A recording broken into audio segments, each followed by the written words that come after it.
Halo semuanya, kembali lagi di channel Mama Gesa. Tempatnya kita berbagi cerita dari seluruh dunia. Dari mancanegara ada, dari Indonesia juga ada.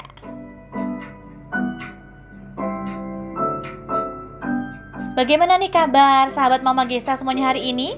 Pasti dalam keadaan yang luar biasa ya, amin. Nah kali ini Mama Gesa akan membacakan sebuah cerita yang berjudul Cici Belajar Bersyukur. Penulis Stella Ernest, ilustrator Abigail Tan.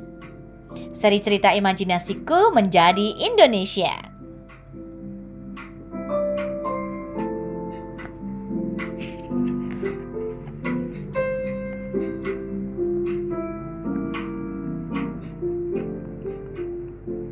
Wah, ternyata seri cerita imajinasiku ada banyak sekali loh teman-teman. Ya, yang Mama Gesa bacakan hari ini adalah Cici Belajar Bersyukur. Ada juga Apa Itu di Punggungku. Ada juga Penantian Nandi. Ada Boni dan Kue-Kue Ajaib. Ada si pohon, ada Kiki si tukang cukur keliling, ada Bendi dan Dompu, ada Kehidupan si tangan, dan Kedai Jamu Bululu. Nah, kalau teman-teman Mama Gesa semuanya ingin berlangganan, silahkan ke toko buku terdekat. Oke, jangan lupa. Penulis Stella Ernest, ilustrator Abigail Tan, editor Isti N. Septiono. Dan ini cerita kali ini, Cici Belajar Bersyukur.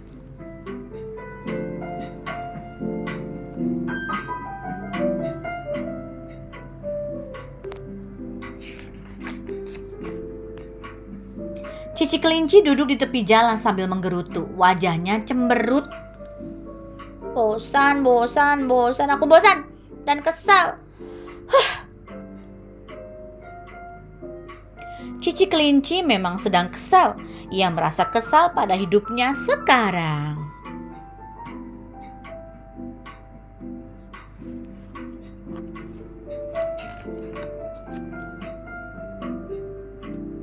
Cici tinggal dengan ayah dan ibunya, juga 7 adiknya. Rumah mereka hanya memiliki 2 kamar, 1 kamar untuk ayah dan ibu, serta 1 lagi untuk anak-anak.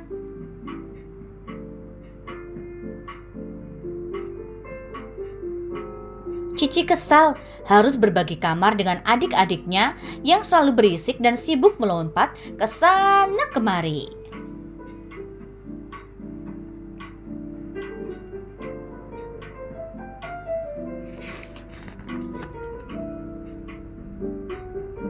Cici juga kesal kepada ibunya.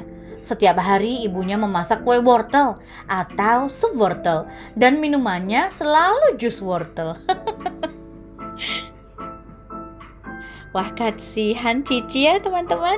Wah, lihatlah kue wortel, sup wortel, jus wortel. Cici juga merasa bosan karena ia hanya bisa melompat. Mengapa sih aku tidak bisa terbang seperti burung atau memanjat seperti monyet? Pokoknya Cici kesal sekali.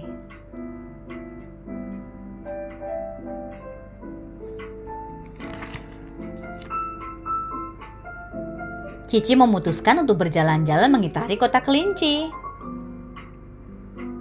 Sepanjang jalan berderet rumah-rumah milik keluarga kelinci lain. Ada yang besar dan mewah, ada juga yang sederhana.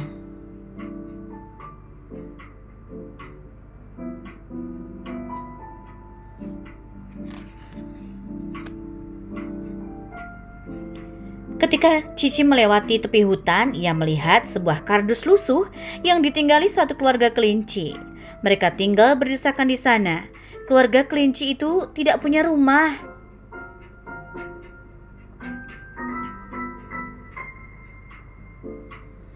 Cici merasa sedih. Pasti tidak nyaman tinggal di kardus yang tidak beratap. Mereka harus kepanasan jika matahari bersinar dan kedinginan saat hujan turun.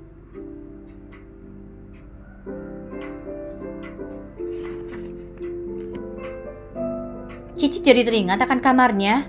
Walaupun kecil, kamarnya nyaman. Jika udara hangat, ia dan adik-adiknya membuka jendela lebar-lebar sehingga angin menyejukkan mereka.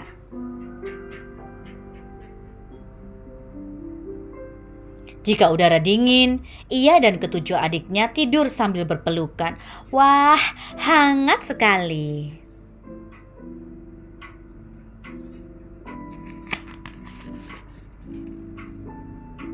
Cici melanjutkan perjalanan. Tiba-tiba seekor kelinci kurus menabraknya. Mereka berdua pun terjatuh.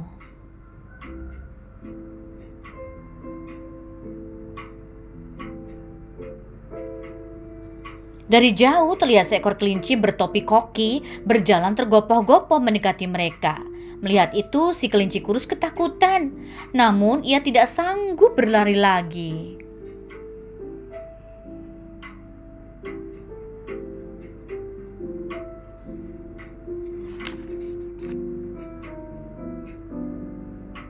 Kelinci bertopi koki itu menangkapnya dengan mudah. Si kelinci kurus memohon agar dilepaskan.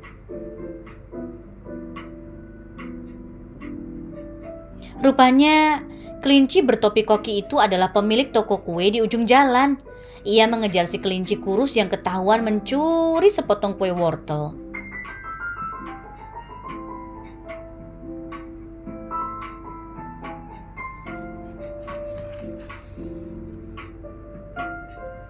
Sambil menangis, si kelinci kurus bercerita bahwa ia merasa lapar sekali dan tidak punya uang sehingga terpaksa mencuri. Selama ini ia hanya makan kulit pohon untuk bertahan hidup.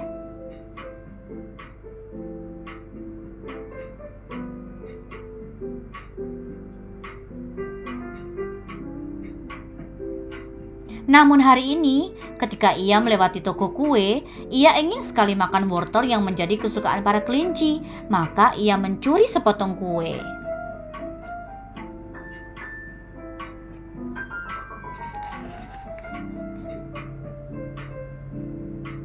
Mendengar itu, Cici teringat akan semua makanan di rumahnya.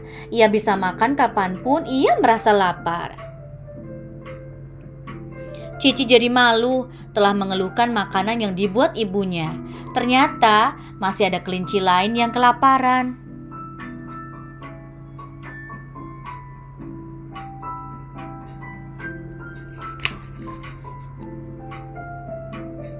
Untunglah pemilik toko kue baik hati. Ia melepaskan si kelinci kurus dan menawarkan pekerjaan untuknya. Si kelinci kurus boleh membantu menjaga toko kuenya. Ia akan dibayar sehingga tidak perlu mencuri lagi bila ingin menikmati makanan.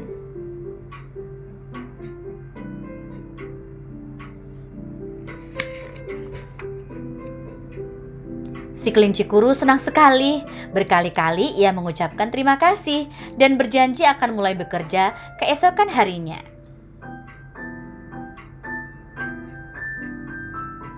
Kelinci pemilik toko tersenyum.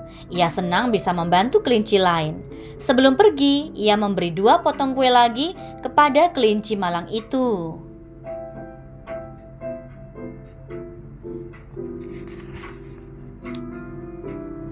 Cici berlalu dari tempat itu. Ia berjalan lagi dan bertemu seekor kelinci yang berjalan dengan menyeret kakinya. Cici menghampiri dan bertanya, mengapa kelinci itu melompat dengan cara yang aneh.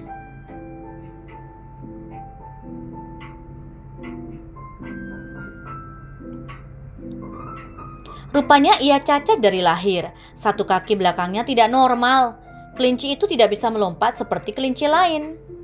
Mendengar itu, Cici jadi malu. Mengapa dia malah merasa bosan melompat, sedangkan kelinci lain sangat ingin bisa melompat normal.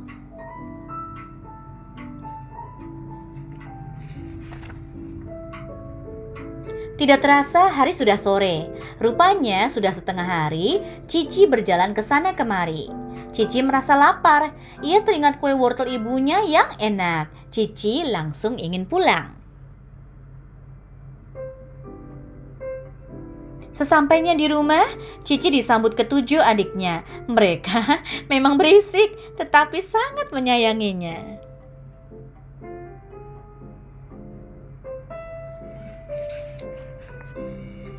Setelah itu Cici masuk. Kue, sup, dan minuman sudah tersedia di meja. Kali ini Cici melihat semuanya dengan berbeda. Tidak ada lagi rasa kesal. Cici bersyukur memiliki rumah dan keluarga yang begitu hangat, tidak pernah kekurangan makanan, dan dapat melompat normal.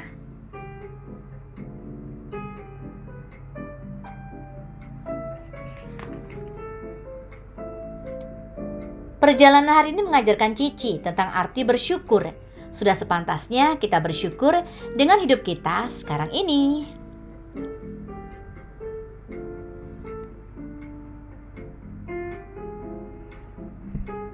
Baiklah sahabat Mama Gesa, itu cerita hari ini tentang Cici belajar bersyukur. Sampai jumpa di cerita berikutnya. Jangan lupa like, comment, subscribe, dan tetap stay tune di channel Mama Gesa. Sampai jumpa di cerita berikutnya. Bye!